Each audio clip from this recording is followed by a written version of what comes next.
I made a video a while back called Why This NBA Bust is Destined to Turn His Career Around, about Mario Hezonja having the potential to turn his disappointing career around, and now I am going to start a series similar to that video, highlighting players that I believe will flip the narrative surrounding them around. Sometimes it takes a few years for a player to live up to the hype, so it's unfair to write them off so early in their careers. The subject of this video is the first pick of the 2017 NBA Draft, Markelle Fultz, who had a very odd rookie season that resulted in him coming under heavy scrutiny. I still believe that he has star potential, but before I get into why, make sure to subscribe to the channel, as all support is very much appreciated. Now, with that being said, let's begin. Markelle Fultz only played one season of college basketball at the University of Washington, but in that one season, he caught the attention of the entire nation and boosted his stock from fringe lottery pick to being widely considered the best player in the draft class. At Washington, he averaged 23.2 points, 5.9 assists, 5.7 rebounds, 1.6 steals, and 1.2 blocks per game, while also scoring the ball very efficiently by shooting 47.6% from the field and 41.3% from three. He was the most well-rounded guard in the country and was seen as a surefire hit in the NBA as a can't-miss prospect. As was said in his pre-draft Sports Illustrated scouting report, Fultz jumps off the page athletically and possesses creative scoring instincts and playmaking skills. He's an outstanding transition player, solid using ball screens, and has the size to play both guard spots thanks to a nearly 6'10" wingspan. Despite how bad the Huskies were, Fultz was proficient in the pick and roll and as a passer. He's a solid rebounder and developing jump shooter, and all the pieces are there for Fultz to become one of the league's top guards. He's an extremely well-rounded offensive player already. He was such an intriguingly special offensive talent that the Philadelphia 76ers felt the need to trade up to the first overall pick to select him in what was already known at the time and has proven to be, a year later, as one of the deepest, most talented draft classes in quite some time. That speaks to how good of a player people around the league thought Fultz was going to be. The Sixers went on to draft him first, and excitement throughout the city of Philadelphia ensued.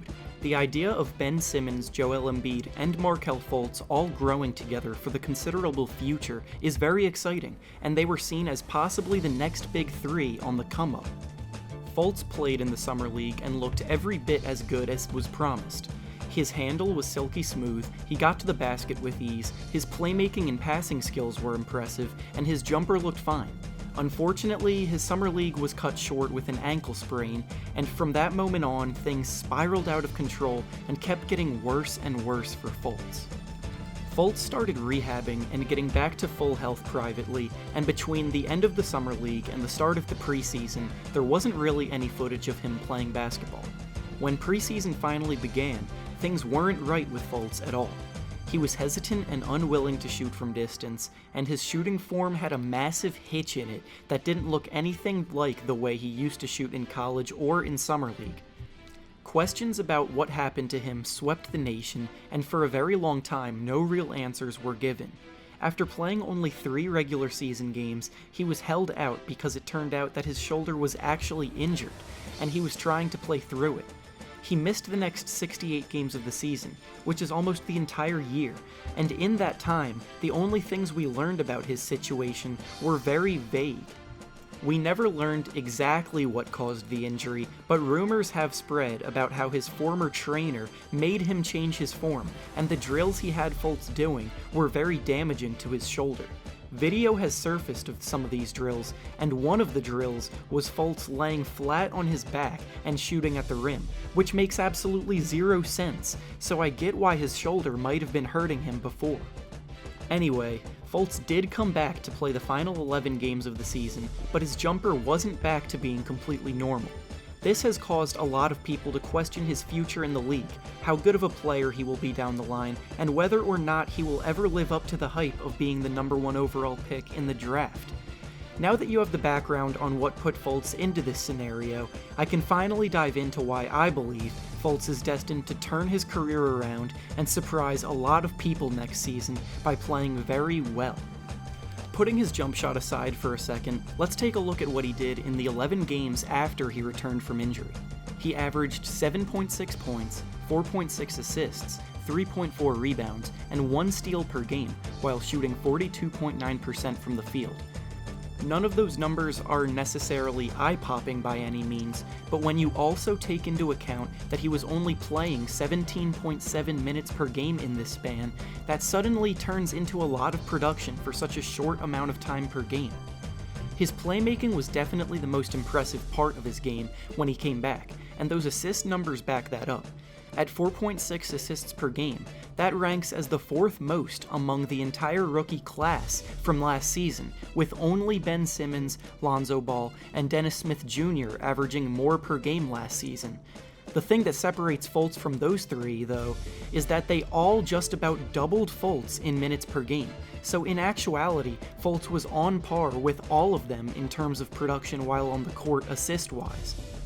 Fultz's passing ability is aided by his ability to get basically anywhere he wants on the floor whenever he wants.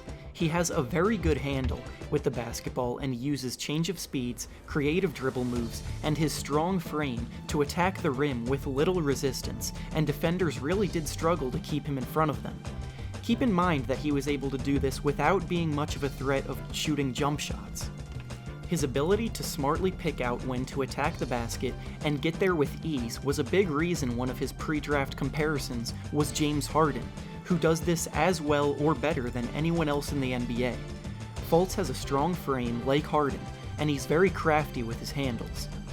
Now, relating this to team success, the Sixers won all 11 games played by Fultz after his return, posting a perfect 11-0 record. Maybe the most impressive statistic of all regarding Fultz last season is the fact that he posted the 3rd best defensive rating in the entire NBA last year, behind only Kawhi Leonard during his short stint and Andre Roberson, whose season was also ended early.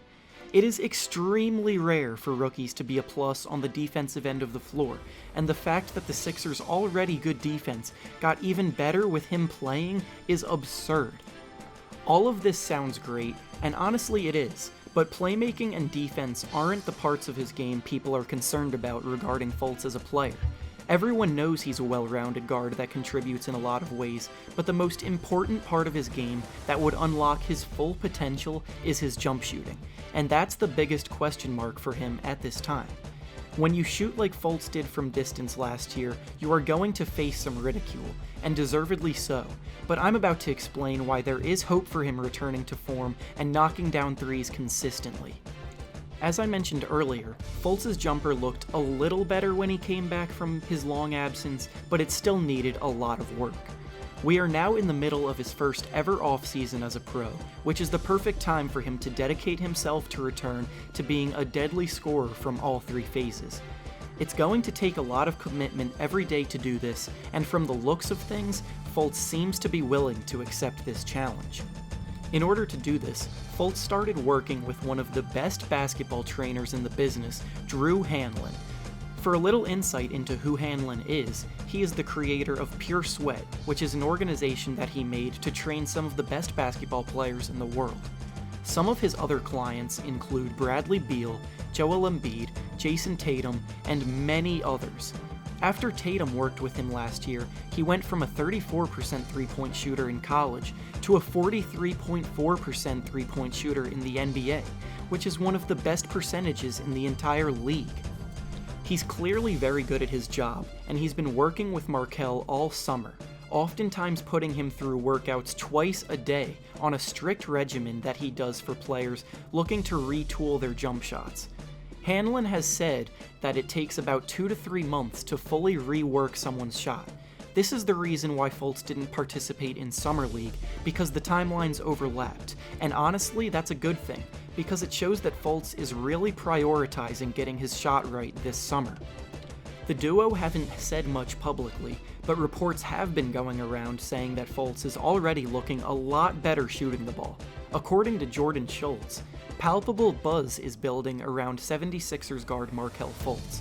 One league source privy to Fultz's workouts with famed hoops trainer Drew Hanlon tells me Fultz's jumper is rebuilt and that as a result, the 20-year-old guard is a completely different, vastly improved player.